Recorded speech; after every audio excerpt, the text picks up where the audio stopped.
Purihin ang Panginoon,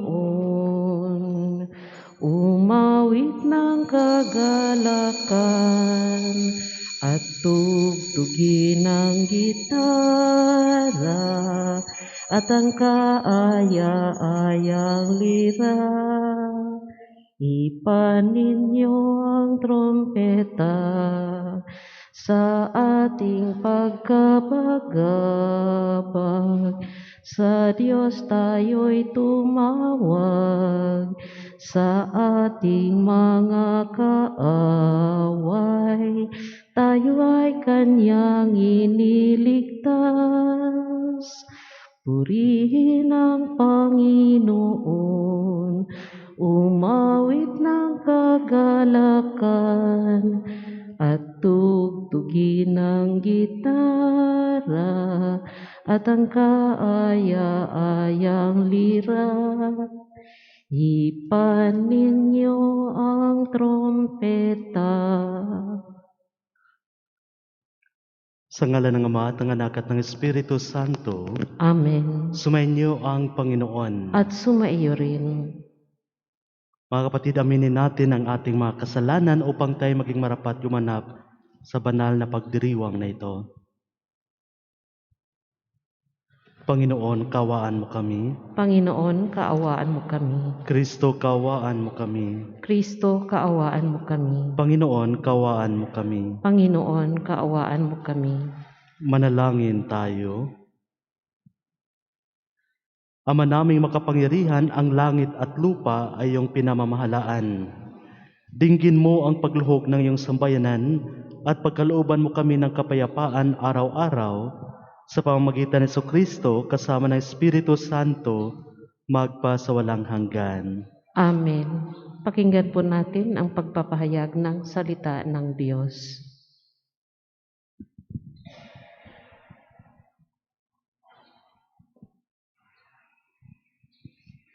Pagbasa mula sa unang aklat ni Samuel. Noong mga araw na iyon, sinabi ni Samuel kay Saul, "Pakinggan mo ang sinabi sa akin ng Panginoon kagabi." "Ano iyon?" tanong ni Saul.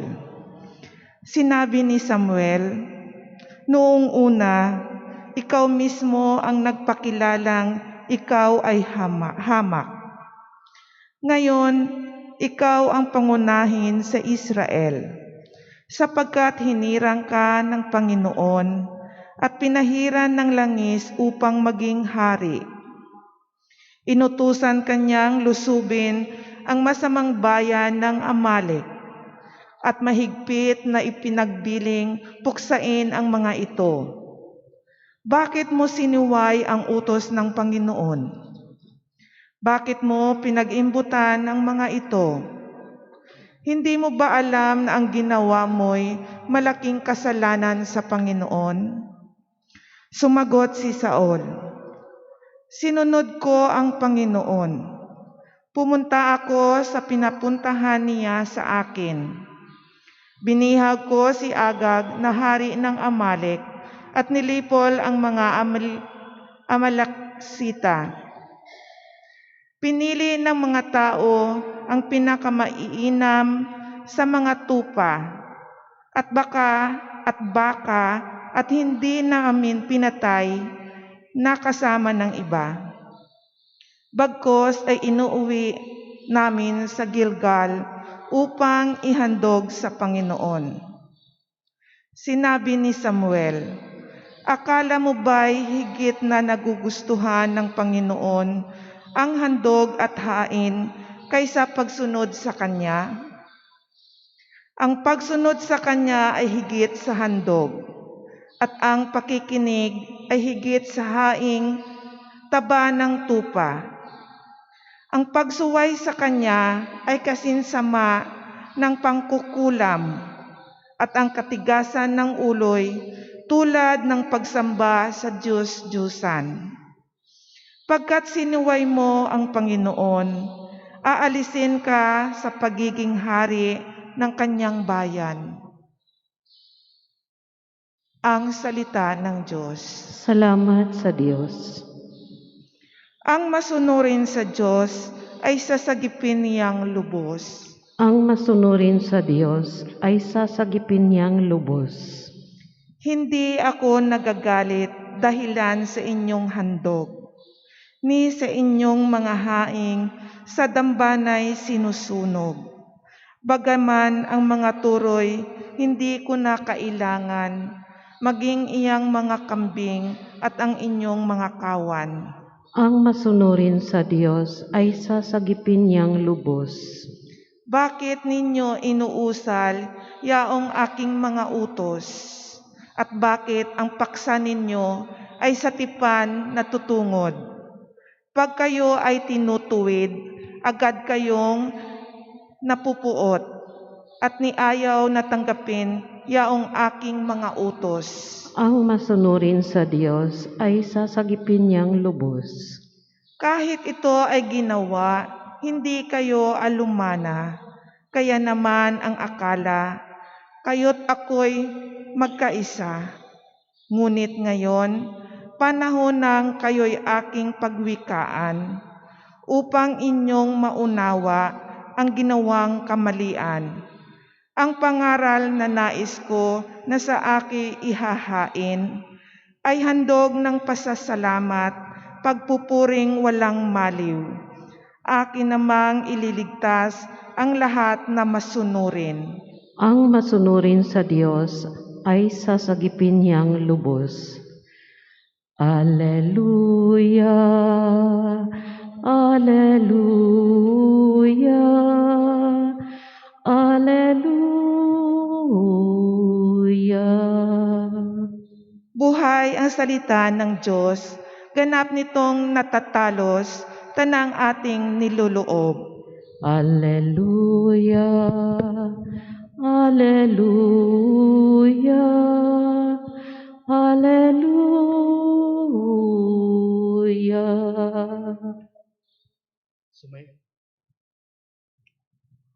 Sumainyo ang Panginoon. At sumaiyo rin. Ang mabuting balita ng Panginoon ayon kay San Marcos. Papuri sa iyo, Panginoon.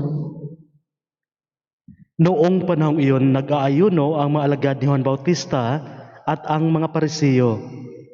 May lumapit kay Jesus at nagtanong, bakit po nag-aayuno ang mga alagad ni Juan Bautista at ang mga alagad ng mga Parisiyo, ngunit ang mga alagad ninyo ay hindi? Sumagot si Jesus, makapag-aayuno ba ang mga panauhin sa kasalan samantalang kasama nila ang lalaking ikinasal? Hindi. Kapag wala na ang ikinasal, saka pa lamang sila mag-aayuno. Walang nagtatagpi ng bagong kayo sa lumang kasuotan. Pag-urong ng bagong kayo, mababatak ang luma at lalong lalaki ang punit. Wala rin namang nagsisilid ng bagong alak sa lumang sisidlang balat, sapagkat papuputukin ng alak ang balaat. Kapwa masasayang ang alak at ang sisidlan. Bagong alak, bagong sisidlang balat. Mga kapatid, ang mabuting balita ng Panginoon. Pinupuri ka namin, Panginoong Heso Kristo. Magandang umaga po sa inyong lahat, mga kapatid. At sa lahat na mga nakikisa sa atin ngayon sa pamamagitan live streaming na ito, magandang umaga din po. Nabanggit ko po kahapon na dapat tayong magpasalamat sa Diyos. Sabi ni San Pablo sa mga taga-Efesos po, dahil hinirang tayo, magpasalamat tayo sa Diyos, Ama ng Panginoong Hesus. Dahil pinili tayo pang makapamuhay sa kabanalan. At nabanggit ko po, makapamuhay lamang tayo sa kabanalan kung pahalagahan natin yung ating ugnayan sa Diyos. Pangalawa, kung mamuhay tayong may kapakumbabaan po. At nabanggit ko na kapag sinabi ko pong mamuhay ng may kababaang loob o kapakumbabaan, magiging dependent at magiging obedient sa Diyos. So nang pagbasa natin o sa salmo na sinasambit natin, sinasabing ang masunurin sa Diyos ay sasagipin niyang lubos. Kaya sa ating first reading ngayon, hango po na kung saan sinasabi na mas kinalulugdan ng Diyos hindi ang handog, kundi ang pagiging masunurin sa Kanya. Ito isang magandang paalaala para sa ating lahat, mga kapatid. Makapamuhay lamang tayo sa kabanalan kung mamuhay tayong laging sumusunod sa Diyos. Oo, magkasala man tayo sa araw-araw, ngunit banggitin ko ang sinabi ng ating salmista, ang masunurin sa Diyos ay sasagipin niyang lubos. Sa ating ebanghelyong napakinggan ngayon, mula po sa ebanghelyo ni San Marcos, may mga ilang punto na dapat nating pagnilayan. Una po, inihahalin tulad ni Jesus ang kanyang sarili sa taong ikakasal o yung bridegroom po. At sino ang kanyang bride? Ang simbahan, tayo po. Sa kasalan, sinasabi po na napakahalaga sa mag-asawa yung katapatan at pag-iibigan po. Ito ang hinahangad ng Diyos sa atin. Sa pagpapahalaga natin sa ating relasyon sa Diyos, dapat andoon yung katapatan at pag-iibigan.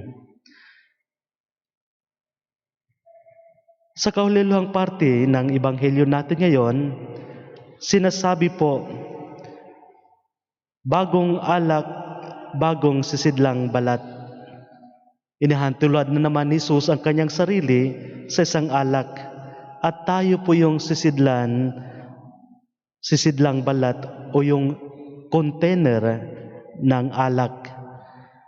Masasayang yung container kung ito'y luma, lalo't ang ilalagay nito ay yung bagong alak dahil sa process ng fermentation po. Hanggat hindi bago yung alak, masasayang lamang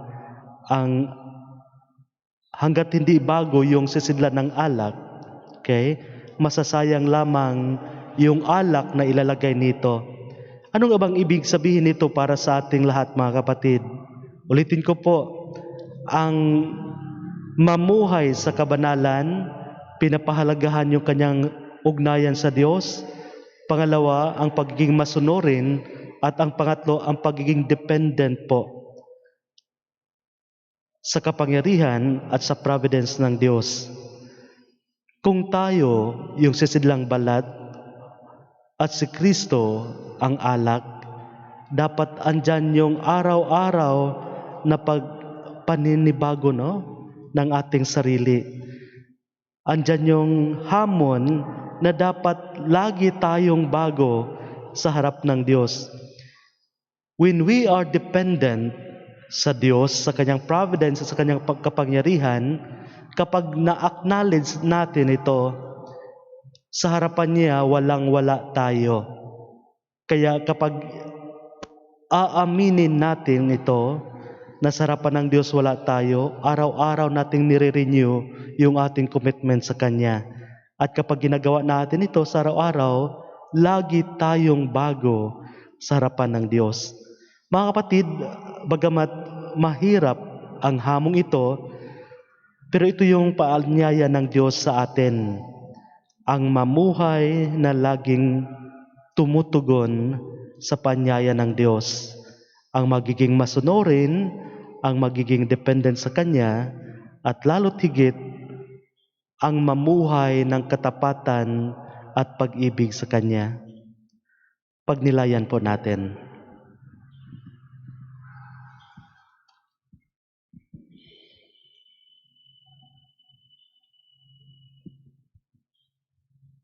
Magsitayo po ang lahat at mga kapatid, manalangin tayo sa Diyos Ama upang mailapit niya tayo sa pinahahalagahan ng Ebanghelyo upang mapanibago ang simbahan at ang sandaigdigan.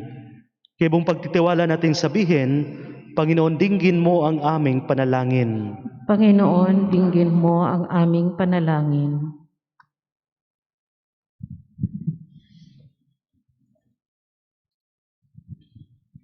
Ang simbahan, ang bayan ng Diyos at mga pinunong lingkod nito, naway sundin ang udyok ng Espiritu Santo na ipahayag sa mga tao sa ngayon ang laging napapanahong mensahe ng Ebanghelyo. Manalangin tayo sa Panginoon. Panginoon, dinggin mo ang aming panalangin. Sa mga pinagkalooban ng tungkuling pangangasiwa, paggawa ng batas at paghuhukom sa lipunan, naway lagi nilang ilagay ang pangkalahatang kabutihan ng tao higit pa sa ipinatutupad ng batas. Manalangin tayo sa Panginoon. Panginoon, dinggin mo ang aming panalangin. Tayong lahat naway maging bukas ang mga puso sa mapagligtas na kapangyarihan ng Diyos kay Kristo, sapagkat higit na mahalaga ito sa alinmang sinaunang relihiyosong kaugalian. Manalangin tayo sa Panginoon. Panginoon, dinggin mo ang aming panalangin. Tayong lahat naway maging mga daan ng mapagmahal na pag-aaruga ng Panginoon sa mga may karamdaman sa pamamagitan ng ating pagbibigay ng kalinga at malasakit. Manalangin tayo sa Panginoon. Panginoon, dinggin mo ang aming panalangin. Ang mga pumanaw naway makatagpo ng walang hanggang kapayapaan sa piling ng Panginoong muling nabuhay. Manalangin tayo sa Panginoon. Panginoon, dinggin mo ang aming panalangin.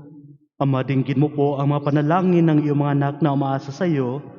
Nawa ang iyong salita at ang Eucharistia ay magiging kanlungan namin at gabay tungo sa iyong kalooban. Hinihiling namin ito sa pamamagitan ni Kristong aming Panginoon. Amen.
Atin ay kalugdan ng Diyos sa mga makapangyarihan. Tanggapin nawa ng Panginoon itong paghahain sa iyong mga kamay, sa kapurihan niya at karangalan, sa ating kapakinabangan at sa buong sambayanan niyang banal. Ama naming lumikha, ipagkaloob mong marapat na ganapin ang banal na paghahain, sapagkat tuwing ipinagdiriwang ang alaala ng anak mong nag-alay, ang pagliligtas niya sa tanan, ay nangyayari upang aming pakinabangan, sa pamagitan niya kasama ng Espiritu Santo, magpasawalang hanggan. Amen. Sumainyo ang Panginoon. At sumaiyo rin, Itaas sa Diyos ang inyong puso at diwa. itinaas na namin sa Panginoon. Pasalamatan natin ang Panginoong ating Diyos. Marapat na siya ay pasalamatan. Ama naming makapangyarihan, tunay ngang marapat na ikaw ay aming pasalamatan sa pamamagitan ni Kristo na aming Panginoon. Siya ay naging kapwa naming maasahan upang may mangunang umako sa pananagutan dahil hangad mong magbago ang kinamihas ng pagkakanya-kanya ng sangkatauhan.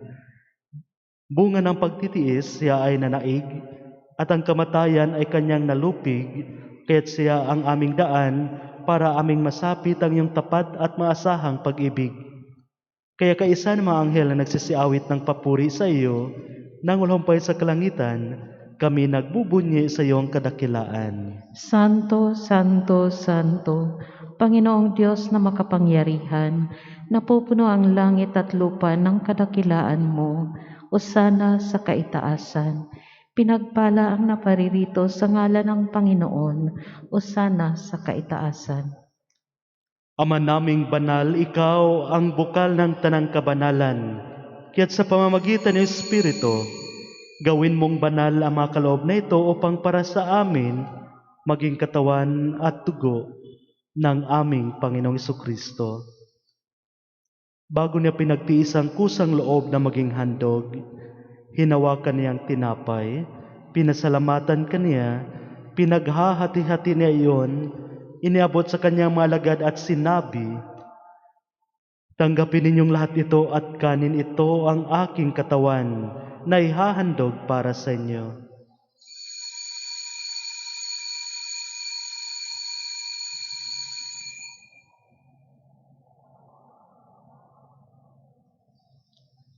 Gayon din naman nung matapos ang hapunan, hinawakan niya ang kalis, muli kanyang pinasalamatan. Iniabot niya ang kalis sa kanyang mga alagad at sinabi, "Tanggapin ninyong lahat ito at inumin ito ang kalis ng aking dugo ng bago't walang hanggang tipan. Ang aking dugo na ibubuhos para sa inyo at para sa lahat sa ikapagpapatawad ng mga kasalanan. Gawin ninyo ito sa pag-alala sa akin."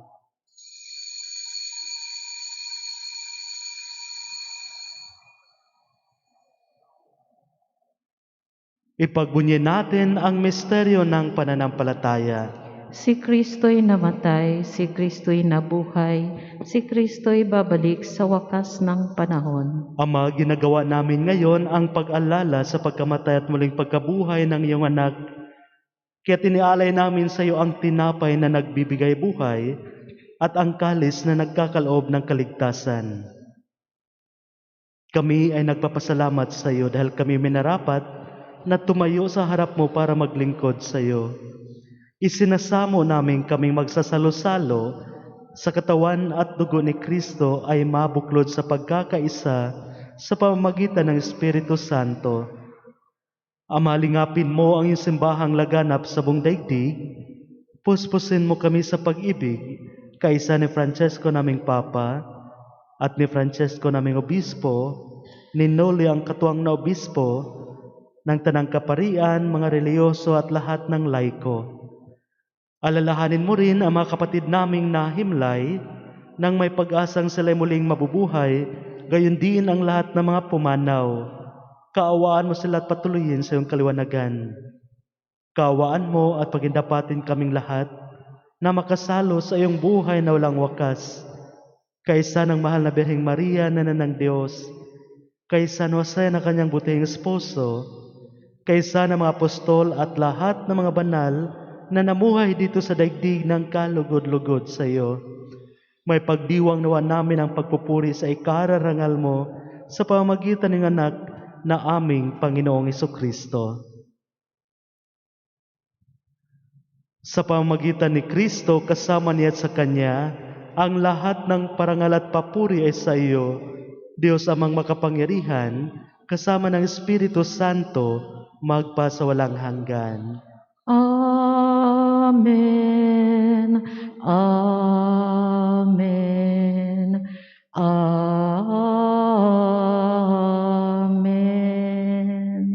Dasalin po natin ang panalangin itinuro sa atin ng ating Panginoong Hesus. Ama namin, sumasalangit ka, sambahin ang ngalan mo, mapasa amin ang kaharian mo, sundin ang loob mo dito sa lupa para nang sa langit.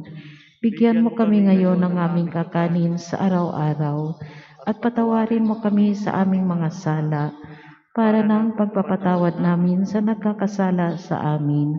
At huwag mo kaming ipahintulot sa tukso, at iadya mo kami sa lahat ng masama. Ama, hinihiling namin kami iadya sa lahat ng masama, pagkalooban ng kapayapaan araw-araw, iligtas sa kasalanan at ilayo sa lahat ng kapahamakan, samantalang aming pinanananabikan ang dakilang araw ng pagpapahayag ng tagapagligtas naming si Jesucristo. Sapagkat iyo ang kaharian at ang kapangyarihan at ang kapurihan magpakailanman. Amen.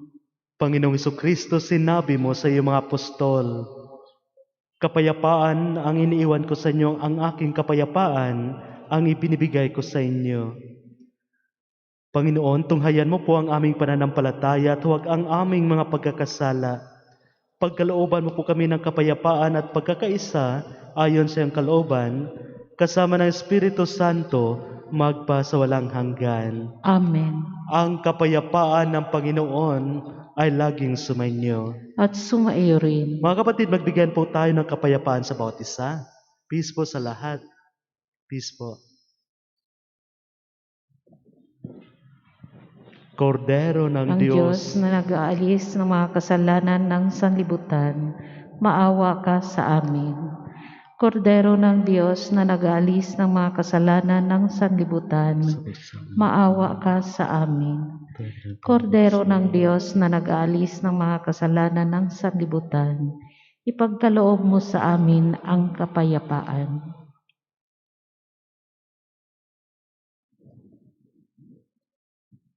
ito ang kordero ng Diyos na nag-aalis ng mga kasalanan ng sanlibutan. Mapalad tayong lahat na inanyayahan sa kanyang banal na piging. Panginoon, hindi ako karapat-dapat na magpatuloy sa iyo, ngunit sa isang salita mo lamang ay gagaling na ako.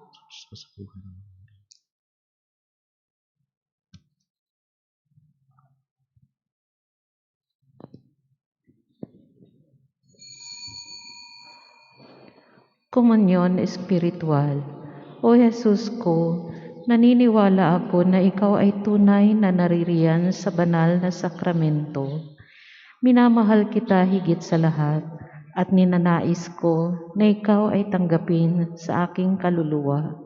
Bagamat sa sandaling ito ay hindi kita matatanggap sa paraang sakramental, pumarito ka man lang sa aking puso sa paraang espiritual. Tinatanggap kita na ikaw na naririto at buong puso akong nakikipag-isa sa iyo. Huwag mong pahintulutan na ako'y mapahiwalay sa iyo. Amen.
Mahabagin at mapagmahal na Ama, nagsusumamo kami sa iyo upang hilingin ang iyong patnubay laban sa COVID-19 na nagpapahirap sa marami at kumitil na ng mga buhay. Tunghayan mo kami ng may pagmamahal at ipag-adya kami ng iyong mapaghilom na kamay mula sa takot sa kamatayan at karamdaman. Itaguyod mo kami sa pag-asa at patatagin sa pananampalataya. Gabayan mo ang mga dalubhasang naatasan na tumuklas ng mga lunas at paraan upang ihinto ang paglaganap nito. Nagpapasalamat kami sa mga bakunang naisulong sa patnubay ng iyong mga kamay. Pagpalain mo ang aming mga pagsisikap na mawakasan na ng mga bakuna ang pandemya sa aming bayan. Patnubayan mo ang mga lumilingap sa may sakit upang ang kanilang pagkalinga ay malaki pa ng husay at malasakit. Pagkalooban mo sila ng kalusugan sa isip at katawan, katatagan sa kanilang paninindigang maglingkod at ipagsanggalang sa karamdaman. Itinataas namin ang mga nagdurusa, makamtan nawa nila ang mabuting kalusugan. Lingapin mo rin ang mga kumakalinga sa kanila. Pagkamitin mo ng kapayapaang walang hanggan ng mga pumanaw na. Pagkalooban mo kami ng biyaya na magtulong-tulong tungo sa ikabubuti ng lahat.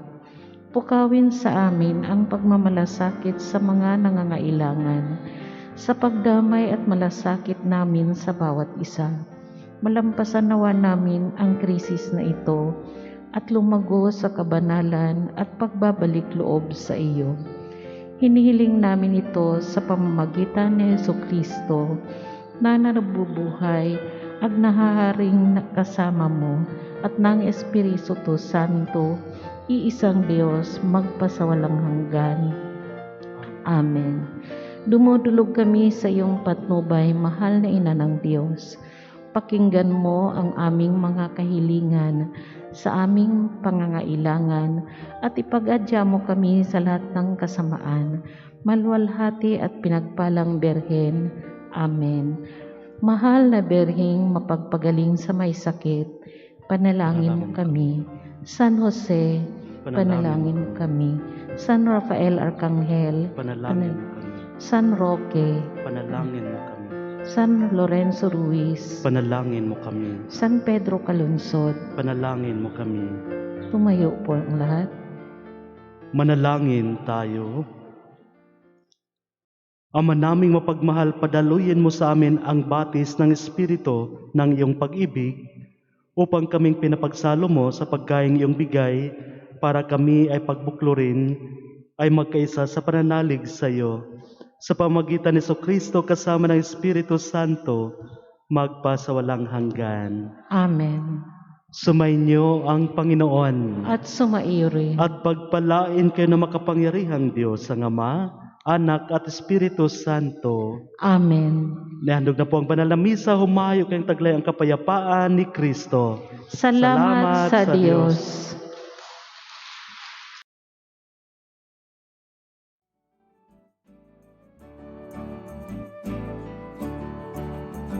Sa bahag ng Panginoon, buong bayan ngayon'y nagtitipon upang pagsaluhan ang kaligtasan, handog ng Diyos sa tanan. Sa panahon tigang ang lupa, sa panahon ng ani sa ganap, sa panahon ng digmaan at kaguluhan, sa panahon ng kapayapaan.